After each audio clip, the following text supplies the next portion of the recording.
எம்ஜிஆர் அடிமைப்பெண், உலகம் சுற்றும் வாலிபன்,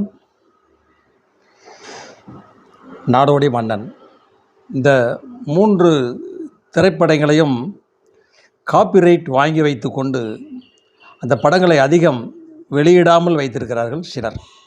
எதற்காக என்று தெரியவில்லை. எம்ஜிஆரின் புகழை பரப்ப வேண்டும். தற்போது கேப்டன் பிரபாகரன் படம் வந்து நன்றாக ஓடிக்கொண்டிருக்குது பார்த்தீங்களா? அதேபோல் எம்ஜிஆர் படமும் வர வேண்டும். பொதுவாக எம்ஜிஆர்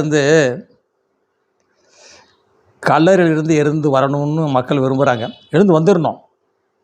ஆமாம், சும்மா வரப்படாது. படகோட்டி படத்தில் இந்த சிலம்பு சண்டை போடுவார் பார்த்தீங்களா? ஃபஸ்ட்டு சீன் அவர் வந்தோடனே பார்த்தீங்கன்னா சிலம்பு சண்டை போடுவார்.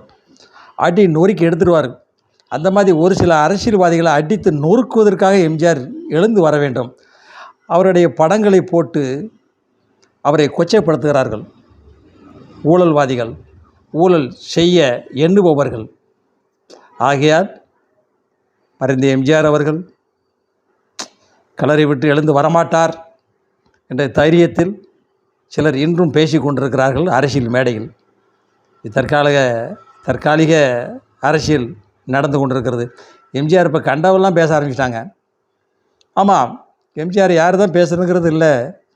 ஒன்று ரசிகனாக இருக்கணும், அவங்க இருக்கும்போது பிறந்திருக்கணும். ரெண்டும் கிடையாது. அவர் நல்லா வாழ்ந்தபோது யாரும் பிறக்கவில்லை. நாங்கள்லாம் பிறந்திருக்கோம், வளர்ந்துருக்கோம், ரசிச்சிருக்கோம், பார்த்துருக்கோம். எம்ஜிஆர் நேரில் பார்த்துருக்கோம். நாங்கள்லாம் பழைய ரசிகர்கள் இன்னும் இருக்கிறார்கள் அப்படின்னு சொல்லிட்டு அடுத்த வீடியோவில் வரேன்.